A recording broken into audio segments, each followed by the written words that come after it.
All right, I think I will then start then.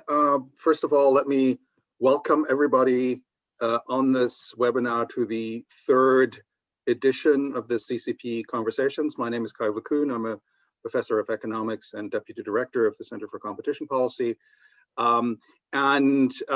You probably, as someone who's come in, you know what the CCP is as a great institution for interdisciplinary research between economists, business economists, lawyers, and political scientists, especially kind of the interaction between economists and lawyers in competition policy is an important one. And we're trying to kind of have these types of conversations between the different disciplines in these conversations. It's been an attempt to pick up either on important recent cases to kind of explore some of the underlying economic and legal broader thinking and how we can build on them and develop on them. In other occasions, when there's a big policy topic like last time, the DMA, having a panel that is discussing the rules coming in, again, from a more academic perspective than you might get this from some of the other competition seminars that you might know about. Now, what we do want this to be is something that is a somewhat academic interaction, but we also want to have this grounded in reality, which is also one of the things the CCP prides itself on. And so we always have a chair who leads us through the discussion, who is more of a practitioner. And therefore, I'm really glad that we from the CCP can welcome Ian Forrester here to lead us through the discussion, who you, I'm sure, all know as a former judge at the General Court of the European Union, a long-time practitioner of competition law, and also, I think, of competition law, especially in pharma industries. And thank you for joining us and leading us through. And I'm looking forward to a really lively discussion. Ian, over to you. Great. Well, I have heard of CCP, which is an abbreviation for taking time off if you're working for a European institution. And I had a moment of confusion when, a senior moment, you might say, when I realized it was the Center for Competition Policy. Now, we're going to have a treat today.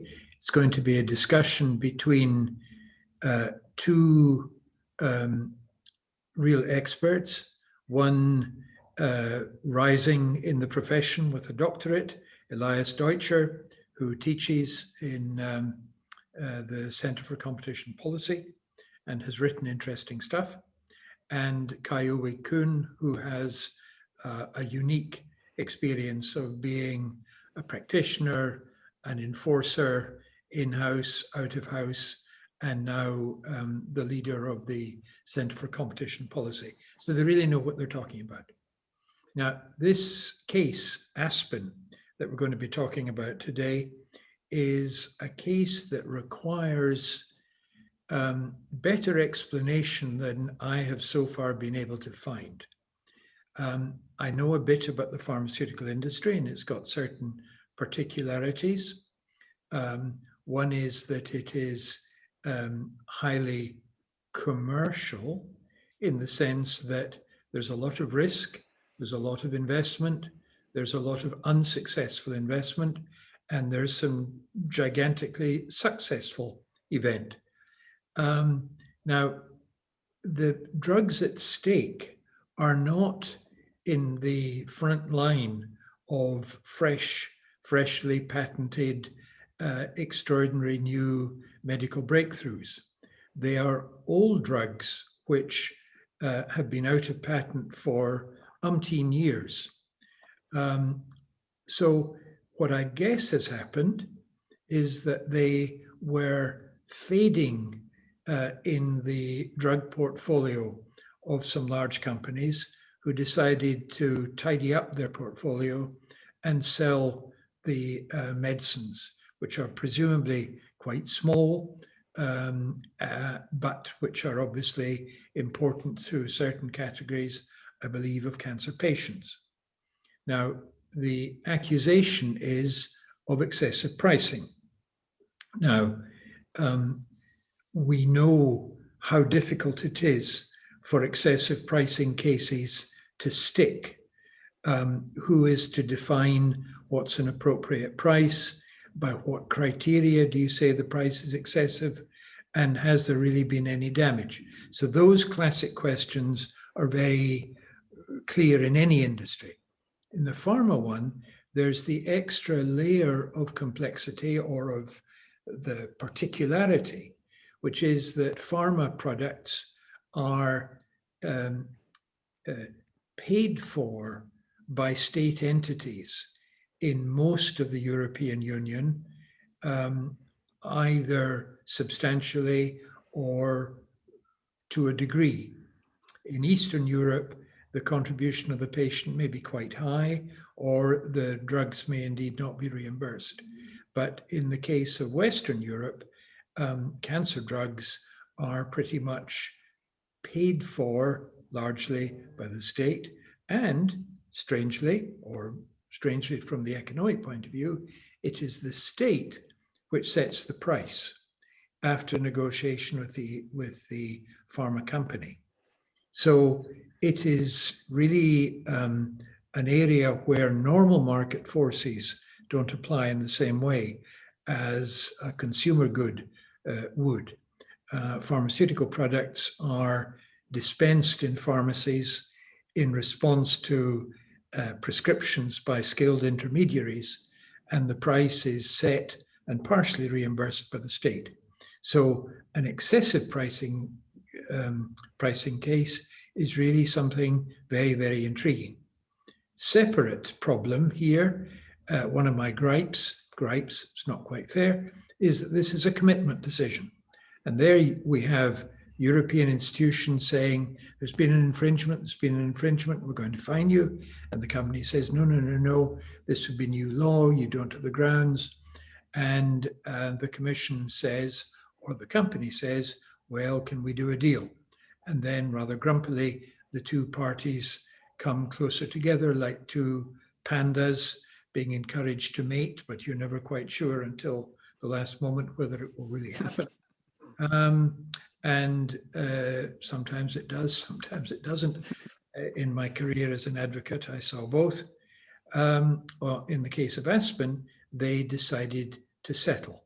And possibly part of the calculation was that they guessed that if they were condemned, a successful appeal in Luxembourg might be uncertain or quite doubtful, and certainly a couple of years at best away.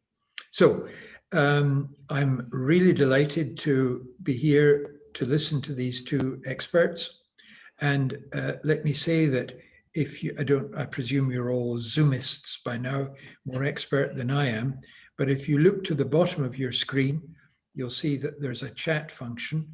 And if you've got questions, please put them into the chat, and we'll find a moment, if we can, during the course of the next 55 minutes to put them to our distinguished speakers. Elias. Yeah, thank you very much for this very kind and brilliant introduction also to this case. And just to second what Kai-Uwe said, we are very honored and delighted to have you on this panel as well. And let me start just by giving you an introduction to the facts of the Aspen case, which has already been to some extent introduced by Judge Forrester. So Aspen acquired in 2009 6 cancer medicines, which are off-patent for quite some time, I think 50 years.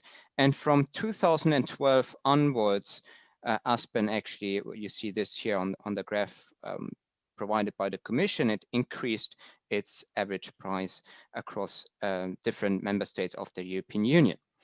And what is interesting from what we see in the press releases of the European Commission is that the European Commission relied on 2 types of analyses to determine or to support its prima facie finding that these cases are excessive. So first of all, the Commission carried out what is called a cost plus approach. So it looked at the average costs of Aspen added a reasonable rate of return, even though we don't necessarily know what reasonable rate of return means here, and compared these cost plus with the actual prices charged by Aspen, and it found that Aspen's prices on average exceeded by more or less 300% its costs. And the Commission also observed that even though the average cost raised slightly over the relevant period, the prices were not commensurate, or the price increases were not commensurate to this slight cost increase. So there is a substantial margin here. And the second type of analysis that the Commission carried out is to some extent a comparator analysis. So it did not only look at Aspen's high profits in absolute terms, but also compared them with similar firms and found that they are also high or even excessive compared to the profit margins of similar firms. Two additional factors already pointed out also by Judge Forrester are the following. So first, the European Commission pointed out that patients and doctors, as soon as they have chosen one of those 6 cancer medicines, they have very, very limited possibilities to switch. So this is due in particular due to the lack of therapeutic alternatives. And you see here some form of a relationship-specific investment and perhaps even a risk of a hold-up. And I think Kai-Uwe will pick up on this point as well. And then a second interesting point here is directly related to the price negotiations between Aspen and the national authorities. So Aspen used quite some heavy-handed negotiation tactics here. So it threatened actually to withdraw these life-saving drugs in case the authorities rejected the price offer by Aspen, and in some instances even implemented apparently this threat. Is that really true? I mean, this is what the Commission says in its press release. So we only have this information so far, but I think this is definitely a point to look for also in the decision. And I think that might be perhaps one of the points also where we will come back in the discussion, to what extent this should really matter in order to decide on the excessiveness here and the risk of a holdup. Let me just briefly summarize here the commitments as well. So the Commission obtained 3 commitments from Aspen. First of all, a steep price decrease, which actually applies retroactively, so by the effect of October 2019. Secondly, a 5-year cap combined with a supply guarantee for the next 5 years, and then an additional 5-year price gap, also coupled with some form of a guarantee of supply, or at least a commitment on the part of Aspen to transfer the market authorization to another supplier, which is interesting perhaps from the perspective of the design of the remedy here. And I think I open up now to also Kai-Uwe, I think, who has some questions here from the economic side. And let me say a couple of things about this, because it seems like just from these facts that we know that kind of all of the boxes are ticked, but on the other hand, the devil in these things is always in the detail. So if you're increasing by several 100%, that seems to be bad, especially if the costs stay the same. I'm not quite sure what is meant with average cost here, whether that includes avoided cost of actually closing down completely. And there's also kind of these profit comparisons, but I think one of the things we're going to get back in our discussion is how do you actually do the profit comparisons, and what is a valid profit comparison and what actually isn't. The case here, just in order to kind of illustrate a bit the pitfalls, reminds me of one that goes quite a few years, well, a few years back, 2014 in the US, which was not a cancer drug, but kind of something that was initially created in the 1950s as an anti-inflammatory. Same thing, long time kind of out of, it's called Actar, long time out of patent coverage, had a couple of uses, was never really had to go through FDA FDA authorization because it was approved so early on, so it could expand on other things. And it seemed to be fairly effective for childhood spasms, where few other things were doing anything. But the firms were, it was bought up by a company called Kestor, and then they were still not making profits with it, and then dramatically increased the price.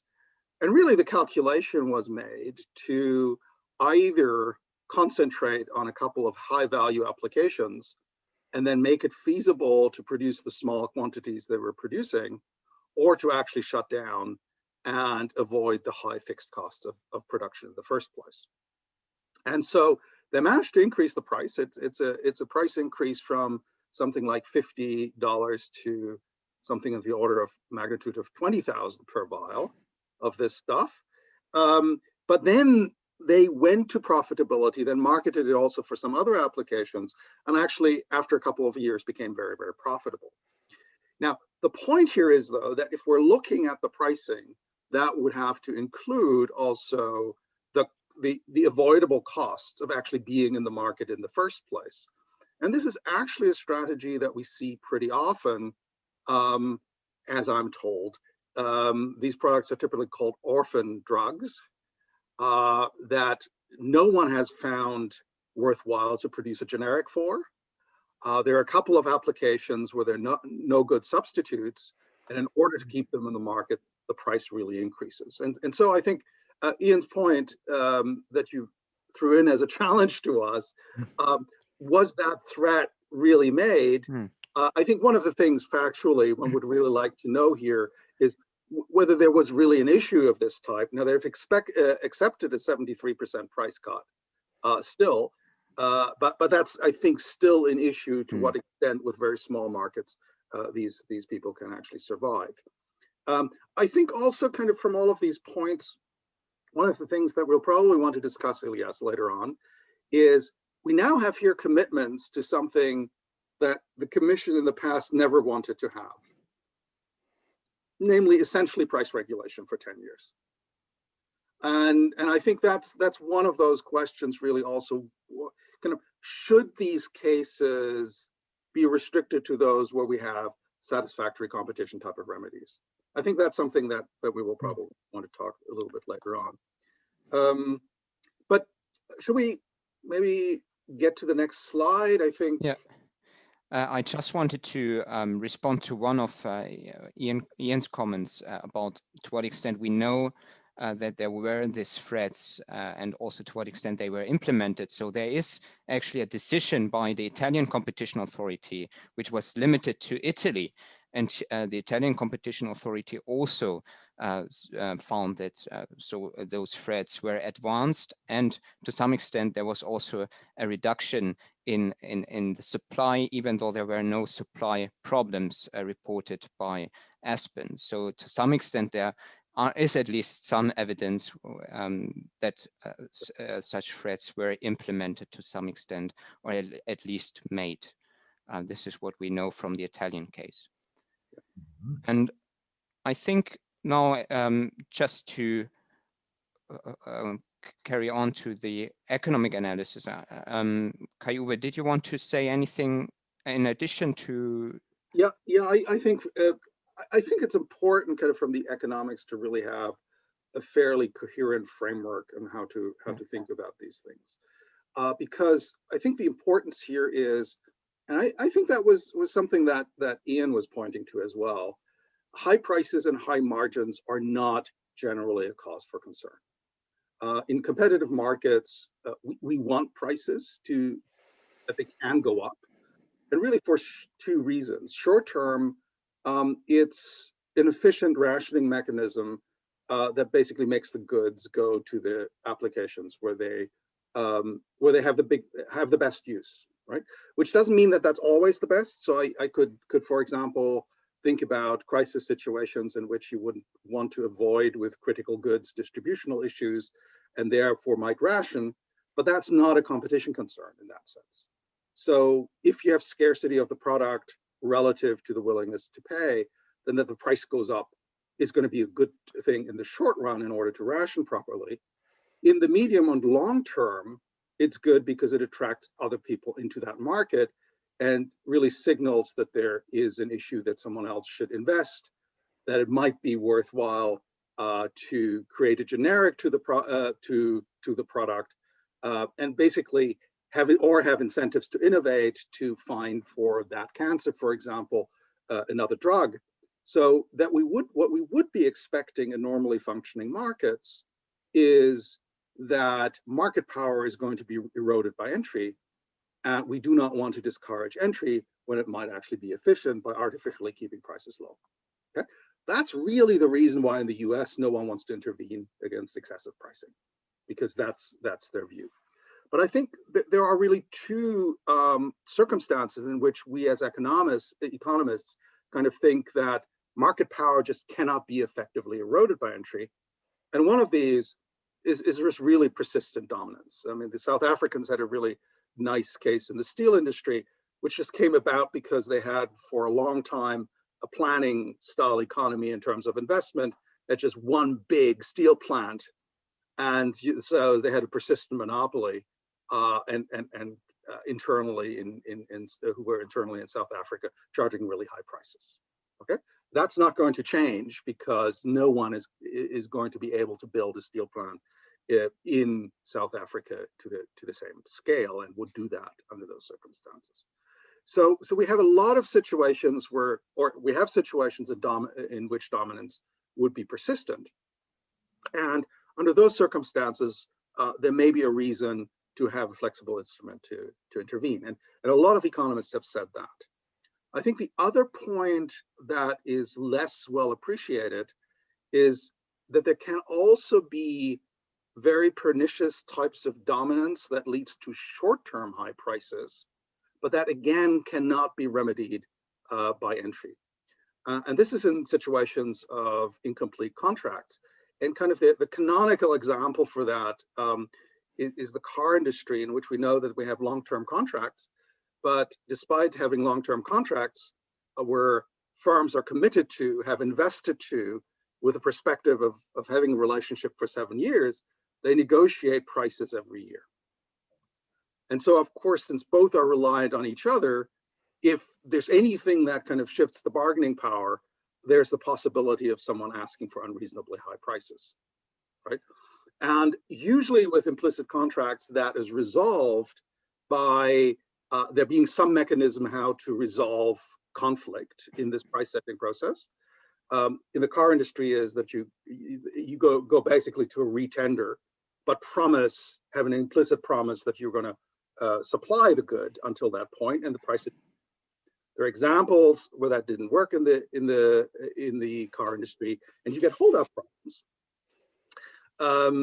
And under those circumstances, if you have an instrument that would come in that basically says you're setting an excessive price, you're inducing holdup, that will make incomplete contracting, which is much more flexible very often, a much more efficient instrument, for example. So it may have large effects, but it's a short-term kind of type of market power. That type of issue has come up also at the commission. So if you're thinking about the standard essential patent cases, they were essentially excessive pricing cases. And they also have that interesting feature that they're saying, well, we were going against an injunction because we know an injunction prevents a judgment by a court and forces you to negotiate a price, and you can't come onto the market and lose money until the judgment. Therefore, you're enforcing the possibility of a higher price. Therefore, the injunction itself is already an exploitative abuse. That was the argument there, but again, it's a hold-up problem type of thing. And I think in the pharmaceutical industry, especially where we have products that are about so chronic illnesses, you basically have this that in the early time of the product, they're competing with other products to bring customers on. And then as the stock of people who are relying on that product go up, the price goes up. That's also a typical hold-up problem. And that's kind of an interesting aspect for that as well. In other pharma cases that we've seen, for example, in the UK, where you were using the rules on generics of kind of relabeling your off-patent product as a generic product, coming out from under the price regulation. That's also a kind of a typical way in which you're escaping the accepted framework that everybody expected just in order to unreasonably increase the price. So you can kind of see that all of these have aspects of unreasonably using the possibility of short-run market power to raise the price without the possibility of that being corrected in the short run. So I think that's the basic framework. I think there are a couple of aspects that are going to be really important for the analysis. That is, you need some high price level exercise of market power. The question is what that is. I think what's going to be important to talk about is that that's always relative to costs, always relative to other firms. And the question is, how does one do that in a rigorous way? And you know, the intervention should be limited to situations where market forces cannot correct high prices, and in my view, should also be limited to things in which we have some kind of an elegant remedy, which very often, like in SCPs, is the action that enforces that you have the market power rather than possibly the regulation of prices. So that's kind of my couple of minutes introduction to the how I see the economics of this. And maybe Elias, your next point is how have the courts seen this? Yeah. So what we'll try now in the next couple of minutes is to first see how the courts try to forge legal and economic tests to address, I think, also some of the considerations that have been raised by Kai-Uwe, and then also how do we operationalize those tests, and then perhaps towards the end we will briefly also discuss how can we optimize enforcement. So with respect to remedies, this has been already raised, but also how can we ensure that we minimize error costs, especially type 1 error costs in this context. So just when it comes to the legal test, I think there is a conventional wisdom that if we are confronted with excessive pricing, we have to carry out the United Brands test, namely we have to carry out a two-limbed cumulative test where we first have to establish whether the price charged is excessive. And if the answer to this question is in the affirmative, we then, in a second step, have to assess whether this excessive price is also unfair. And to do this, we either have to establish that the price is unfair in itself. So this suggests that we can infer some of the unfairness actually from the excessiveness of the price, or we assess the extent to which the price is unfair when compared to competing or other relevant comparator products. And what is, I think, also clear from the case law, so United Brands and subsequent cases, is that the court clearly recognized other ways to determine abusive exploitative pricing. However, I think the Commission, especially in Scandlines, for instance, very much insisted on this test and also the strictly cumulative nature of these two conditions and the alternative nature of the subsequent two conditions under the unfairness branch. However, I think both Kai-Uwe and I, we have some doubts as to whether this test is always useful. First of all, it's to some extent relying on circular analysis. So, for instance, we can infer to some extent unfairness from excessiveness. It's not clear what is the additional element here.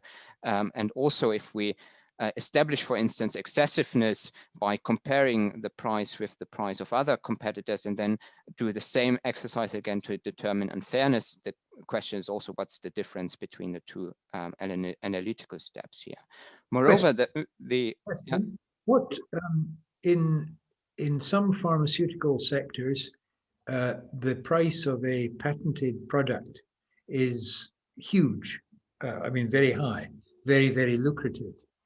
But there's an element of justification of future research and profitability. In other words, because this is a successful medicine, you get to keep a lot of money in the hope that you will invest it in research, which is a public good. Do we know in this case whether the pricing analysis took account of the company's possible argument it wasn't unfair because we do research? Or is Aspen just a reseller that doesn't do research?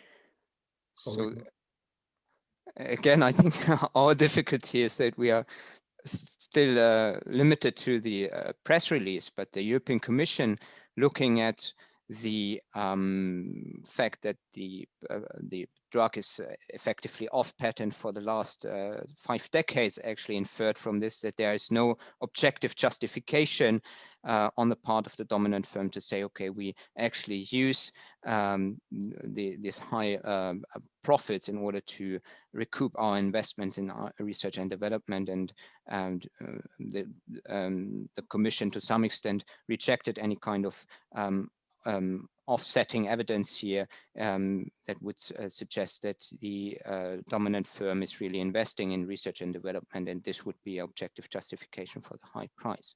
I think this can be said so far. I think there might be additional elements here, and I think it's one of the important features that we would like to look at when we see the entire decision as well. But I think this is a really good point to kind of pick up on in kind of this distinction between excessive and unfair. This is really tough for economists because we even have difficulties with excessive, but we're certainly at sea when it comes to unfair. There's been a lot of work about unfairness, and I think what we know in the end is that there are lots of concepts of unfairness. They're reflected in how people think, but different people think differently about what is fair. And we also see that kind of in experiments that fairness matters to how people think and make choices, but they certainly don't agree on what's fair. So a fair treatment of fairness is something that's quite a challenge. So, but what we typically do as economists when we see these legal conundrums, we kind of go in the direction and say, can we actually put this into a framework that we can understand? And with excessive pricing, that's still okay, because we basically say, look, the price has to be, we have to have high margins somehow. And there are two ways how to think about two elements to high margins. You can never look at a price without looking at its cost. And secondly, that margin somehow has to be an outlier relative to a distribution of comparators. And I think we're going to get to that later on, what are kind of okay comparator treatments. But in that sense, that's the easy part of it. And the question is, how do you do that rigorously?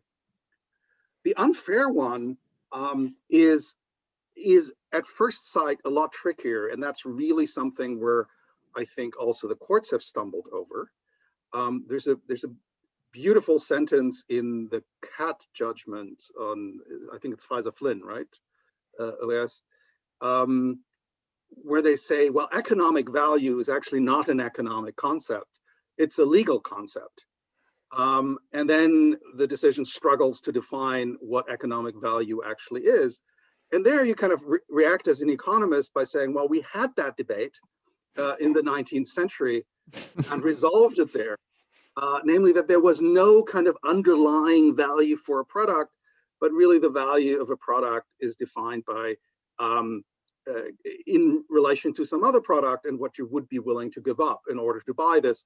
And that doesn't help us at all with this type of concept.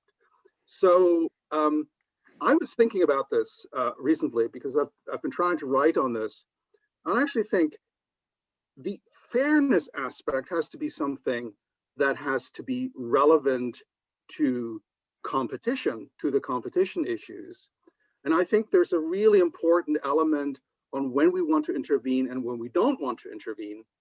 Namely, we don't want to intervene when the high prices could have occurred in a normal competitive market as well. And so there is a sense in which this two-pronged test would make sense also from an economic point of view.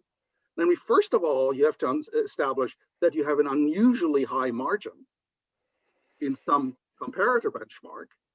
And then you still want to say, well, but it might be fair because in a competitive market, it would have occurred as well because there's a short run shortage. There would be entry in this market. Someone would have come up with a generic because there's enough demand. So that the unfairness prong is really one where you can kind of defend because you're saying competitive forces would keep this in check.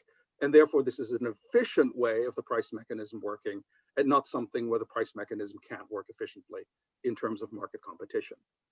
I think that would really be resolving some of these kind of really strange discussions and sometimes I would think metaphysical discussion as of what unfairness is and economic value, and bring it back to the purpose kind of the law, because it's, you know, it's in a competition. So fair, the word fair affects us only because it's actually in the treaty, and it's unfair pricing, but it's unfair pricing in the context of competition laws.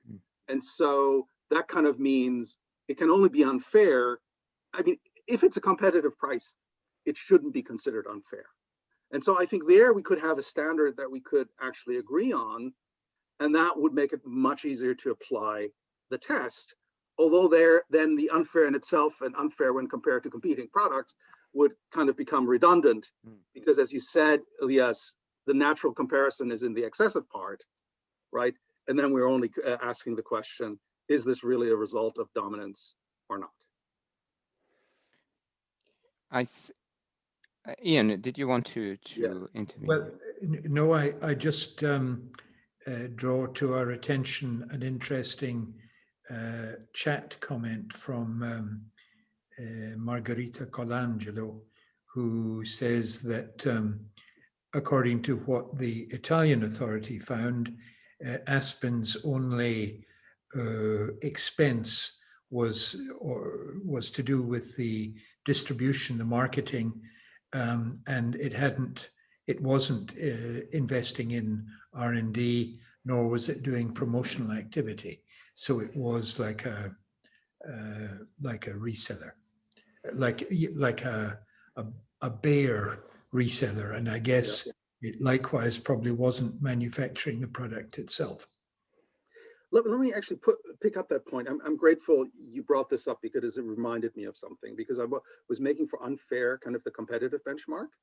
But I think if a good is under patent, then our assumption usually is in competition policy that the patent is going to give the right incentives for investment.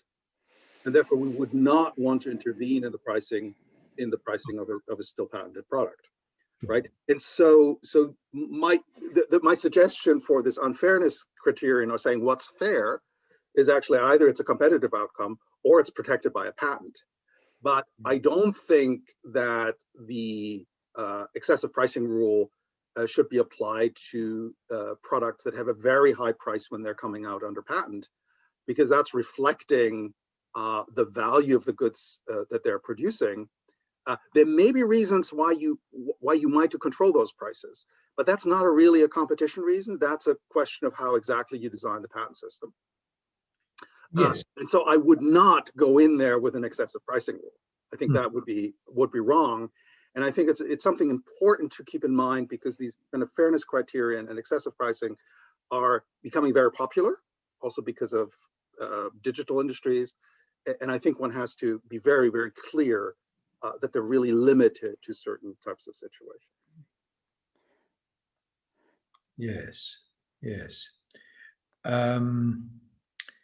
There's an interesting, a very obvious point. The pharma industry, at least the prescription end of it, is characterized by the state paying and the state setting the price. and a very high degree of customer limitation. The customer doesn't choose the product, the doctor chooses the product. And for many products, some products, the customer, the patient, is absolutely dependent upon that medicine and can't switch. Market forces don't apply, though don't normally apply, though I guess doctors and pharmacists and public health systems sometimes encourage the use of generics where patents have expired. Now, our questioner asks about the relevance, the relevance of the threat to cut off supplies and the dependence of the patients. And I think that is very important. If doctors have got a lot of choice, if there's 3 or 4 alternatives and patients can switch, then indeed we're in the realm of market forces. But with a well-established anti-cancer drug, I would guess that there's going to be quite a lot of patients who would feel unable to move, or at least their doctors wouldn't wish to move them. And it doesn't take a lot of patients. I would say 1 is enough to be the basis of an abuse of a dominant position accusation. So I don't know, Elias, whether you want to say something about this, but I could, otherwise. Yeah. So I think from the perspective of evidence, I would suggest that showing that there is great dependency on the part of the customer or of the patients on a specific drug, and that there are some threats on the part of the dominant firm should definitely be taken into account and might actually corroborate some finding of an excessive pricing. I think then the second point, which has been raised also by this comment on the R&D expenses or the absence of R&D expenses and the relevance of IP rights here, I think we should not forget that the dominant firm always has this possibility to put forward a objective justification when the commission or the competition authority has established excessiveness and unfairness. And I think that's a important example where I think this objective justification should then carry a lot of weight and allow the dominant firm actually to rebut the finding that this pricing is excessive and unfair. So I think that's also a way of incorporating those considerations about, let's say, intellectual property rules and the long-term incentives to innovate. But I think that kind of lock-in effect of customers, I think in pharma, is probably particularly important for the excessive pricing rules. And let me make some distinctions there as well, because I said, well, with patents, if they come out with a patent or have a high price, I'm not concerned. I'm also not so much concerned just at the time when these products come off patent. And the reason is that I would want to keep up the incentives for a generic to come in and induce competition. That's the best way of kind of controlling that in this market. I think what we have here, and what kind of makes prima facie the Aspen case somewhat compelling, also without knowing the details of the case, is that it had been off patent so long, and although some consumers were relying on it, and therefore doctors thought they needed this product to prescribe to some customers, there was no generic coming up and no competing cancer treating product for kind of the same type of diagnosis. I think if that's the case, that's kind of the case of a long, persistent monopoly. That's a real problem. But I think you can have that problem even if you have competing products that are competing against each other, but are different molecules and not a different generic. And that is with what I was talking about before. If you have a persistent illness that needs to be treated forever, where it's just really, really important at the beginning to get the patient on the right dose, and where the doctor would say, it's much too risky, even if the price goes up. This works for the patient.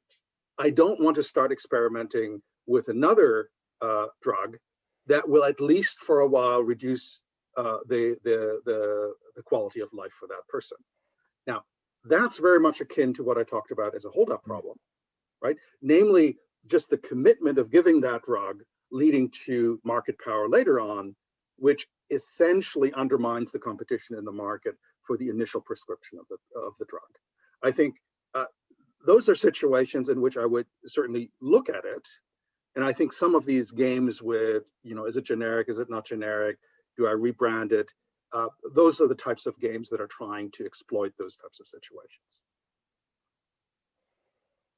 Okay, so we have, in the interest of time, let's through a couple more slides.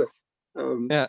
So I think one point that we wanted to make is that some of the concerns and some of the principles, I think economic principles put forward by Kai-Uwe, could be actually be accounted by thinking about an alternative United Brands test. So you have also in United Brands a very interesting paragraph 249, where the court says that in order to assess whether there is excessive pricing, you have to ascertain whether the dominant firm has made use of its market power in such a way as to reap trading benefits. So here you have, I think, the excessiveness element, which it would not have reaped if there had been normal and sufficiently effective competition. So here you have this proposal of some form of a counterfactual analysis that also has been alluded to by Kai-Uwe. I think what's interesting is that this paragraph has been very rarely cited afterwards by the court. I think Canal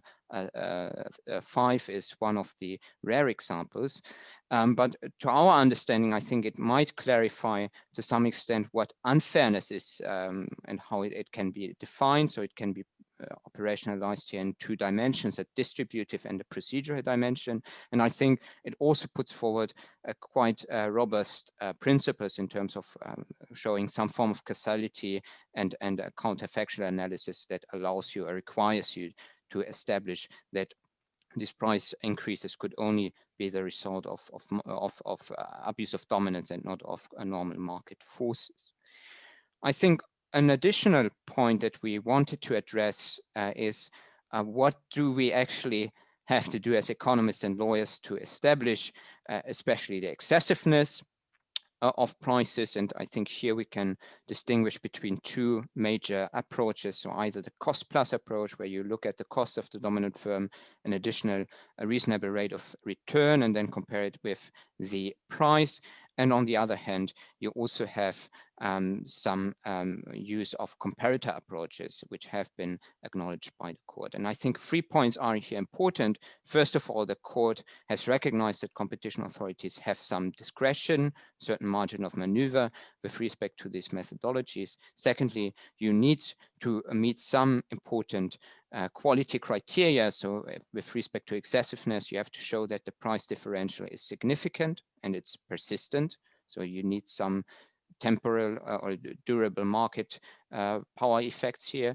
And with respect to the comparators, you have to show that they are selected on the basis of objective, appropriate, and verifiable criteria. I think these are the knowns. The unknowns are how much information the competition authority has actually to rely upon in order to make a robust prima facie case. So there has been some discussion to what extent the competition authority can rely just on one methodology, let's say cost plus only, or actually has to engage in a combinatorial approach, so use a range of methodologies. I think that was one of the crucial aspects of the Flynn-Pfizer litigation. The second point, second unknown, is what is the role of the demand factors or non-cost related factors. So in Pfizer-Flynn, the CMA has been criticized for not attributing sufficient weight to the patient benefits that they derive from the use of a certain drug.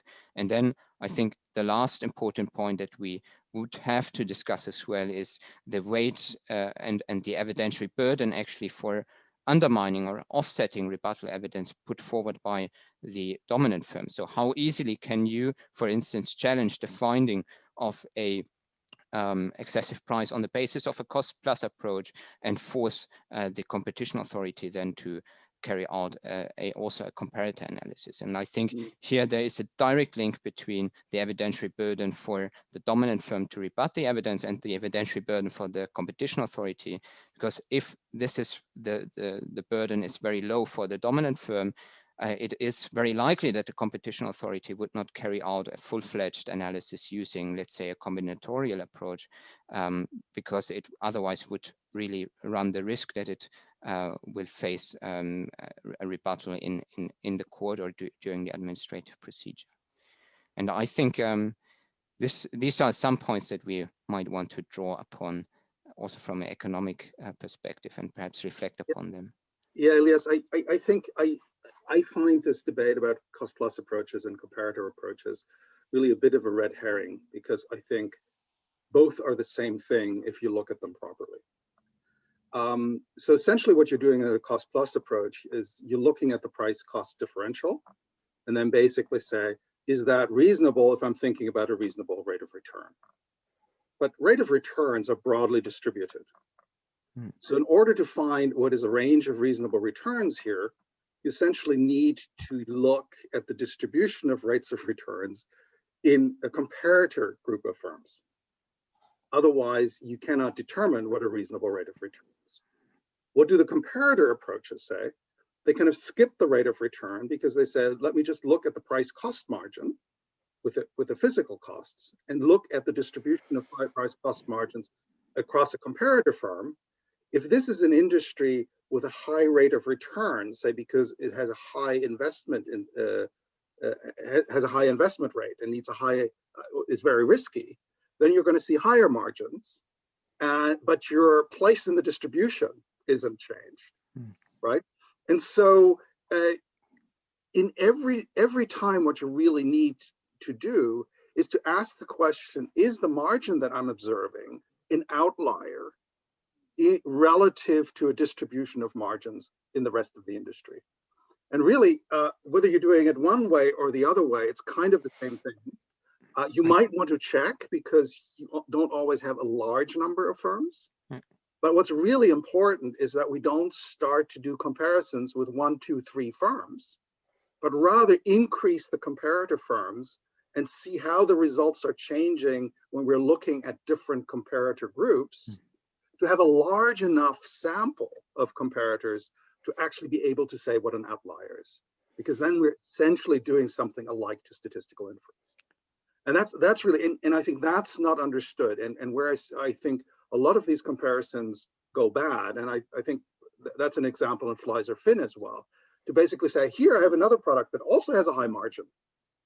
That's irrelevant if both of those products are outliers in the distribution of returns for the right comparator industry, right? And so for me, I'm sure a lot of economists say one or the other approaches are different, but to me, it's always the same approach, because the question is, when I'm choosing the rate of return, what's the comparator for the rate of return?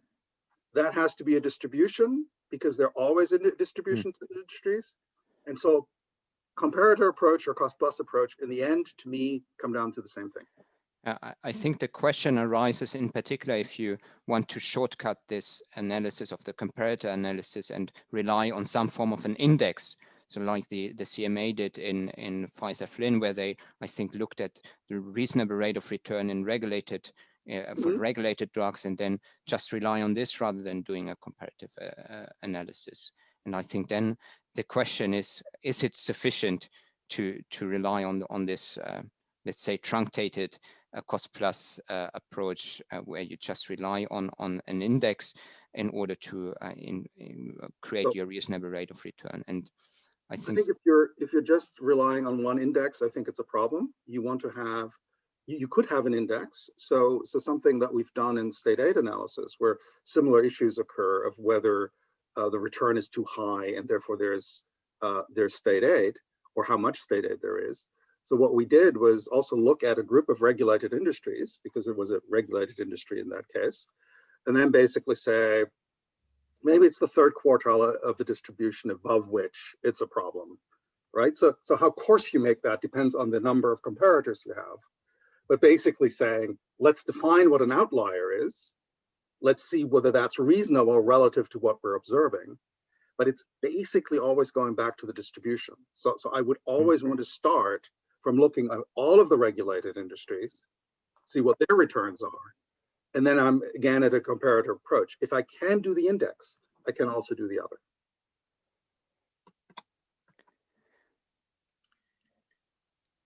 Ian, do you want to say something on this point from perhaps the perspective of a judge and also someone who has practiced competition law, or do you wish us to move forward? Well, I'm intrigued both as a judge and as a former practitioner. I wonder if the economists are not being too clever or too sophisticated. Given that we're talking of 4 or 5 products which are being distributed in Italy and elsewhere by a moderately, not a large pharma company. Mm-hmm. Now, there's presumably a small number of faithful patients who won't change. It's not particularly lucrative, so there's no competition entering so they're in a monopoly position.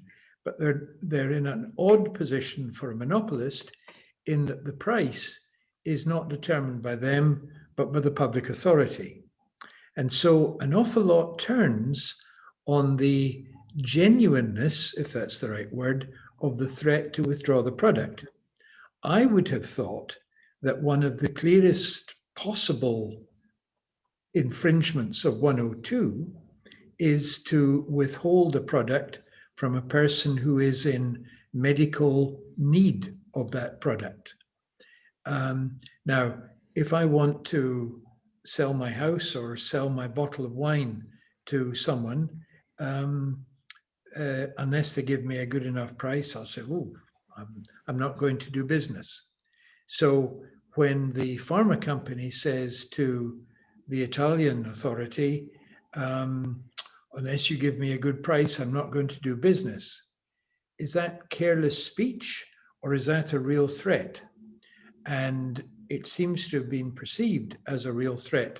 So it'll be really, really interesting to see how precise the decision, once it emerges, is about the credibility of that threat. This is a very intriguing case, and if it had come to the court, we would have had the emotional impact of gouging patients, and we would have had the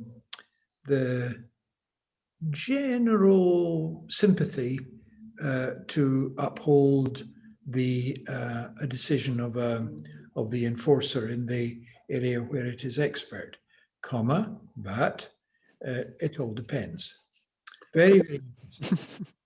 But Ian, let me ask you this as a question from an economist to a judge, because for me, even the situation where essentially the state buys is not that different from a market situation, because in the end you get into a bargaining situation, right? So the state says, I want the following price.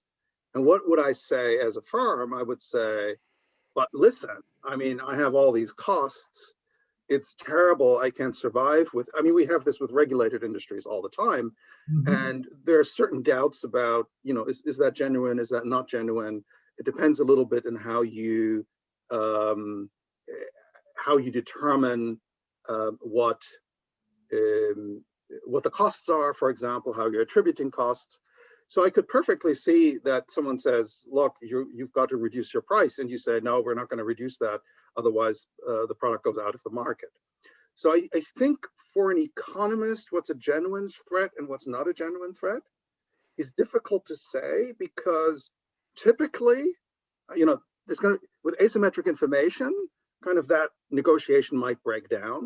But if it's relatively little, you're going to end up with a high price that the government is going to pay in order to avoid the risk of not having the product at all, right? And so That's not going to happen if you have, as a government, multiple products available.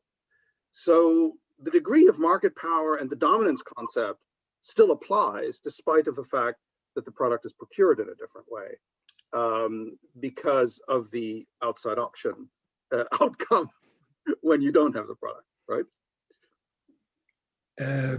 As counsel would sometimes say to me, is that a question, my lord?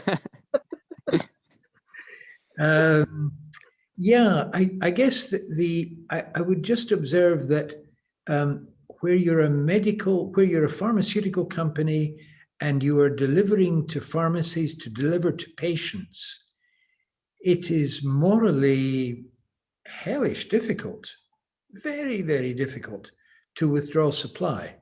So, and it's, I'd have thought, one of the clearest risky areas for a 102 open and shut prosecution. So the fact that the state is procuring something normally involves the state having choices. In the pharmaceutical field, it's not quite so easy as for tires or salt for the road, because there's a bunch of different suppliers. And ultimately, it comes to the doctor who says, my patient needs this stuff. Yeah. And that's good for the pharma company, but it's bad, very bad for the pharma company if the pharma company wants to leave the marketplace or threaten to leave the marketplace. Now, we are getting pulled off stage by the CCP, and we still have 67 participants who are glued and excited and cheering us on, but it has been promised by the centre that we will sadly come to an end after an hour, and we've stretched the hour by a few seconds. So I'm told, with regret, because this is really fun, and just a minute, here's another question. Oh, time for us to stop, I'm afraid. Ian, okay.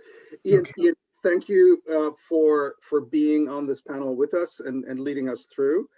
It's been great. I love this discussion and really like these events. I think they're a really nice addition to what we're doing. And Elias, we've done this twice now, and I'm more enjoying it more than less over time. For all the participants who are still here, thank you very much for coming. Also, to let you know that all of our events in this series will be very promptly up on our YouTube channel of the CCP. So anyone who hasn't had a chance to come and see this could kind of watch it again once it's up there, usually within 24 hours. And so if you have friends or other people interested who might want to listen to this, there's another opportunity. And from the CCP, thanks very much. Ian, again, thanks very much for the participation. And I hope we can do more with you also from the CCP in our meeting. Thanks a lot. And thanks to all the audience. Okay, thanks to the audience. Thanks to Thank you. Bye-bye. Keep safe, as they say. Yes.